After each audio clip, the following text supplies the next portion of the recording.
السلام علیکم دوستوں، میں ہوں رضوان علی خان۔ آئیے سنتے ہیں حکایت سعدی بے وقوف بادشاہ۔ کہتے ہیں کہ ایک بادشاہ بہت ہی بے پرواہ اور بے انصافی اور ظلم پر دلیر تھا، اور ان دونوں باتوں کا یہ نتیجہ برآمد ہو رہا تھا کہ اس کے ملک کے لوگ اپنے گھر بار اور کاروبار چھوڑ کر دوسرے ملکوں کی طرف ہجرت کر رہے تھے۔ ایک دن یہ کم فہم اور ظالم بادشاہ اپنے دربار میں عہدے داروں اور ندیموں کے درمیان فردوسی کے مشہور زمیہ نظم شاہنامہ سن رہا تھا۔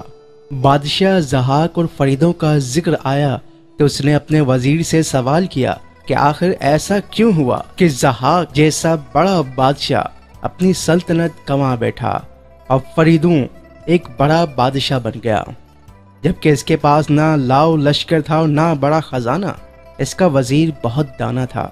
اس نے ادب سے جواب دیا کہ حضور والا، اس کی وجہ یہ تھی کہ فریدوں خلق خدا کی خدمت کرتا تھا اور ضحاک لوگوں کے حقوق ادا کرنے کی طرف سے بے پرواہ تھا۔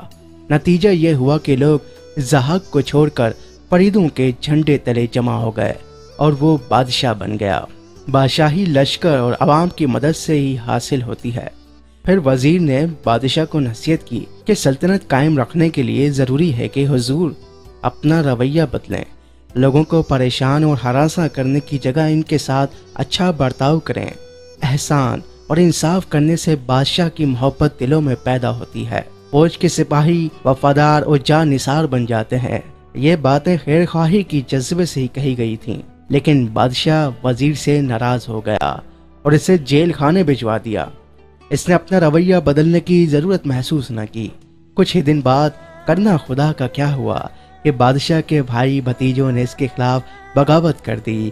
رعایا ان کی طرفدار ہو گئی، کیونکہ ہر شخص بے تدبیر بادشاہ کے ظلم سے پریشان تھا۔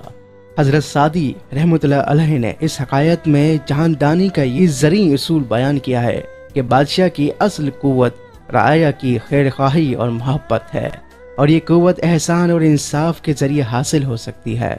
بصورت دیگر انتہائی قریب کے لوگ بھی مخالف بن جاتے ہیں، اور ظلم اور بے انصافی پر دلیر ہو جانے والا حاکم تنہا رہ جاتا ہے۔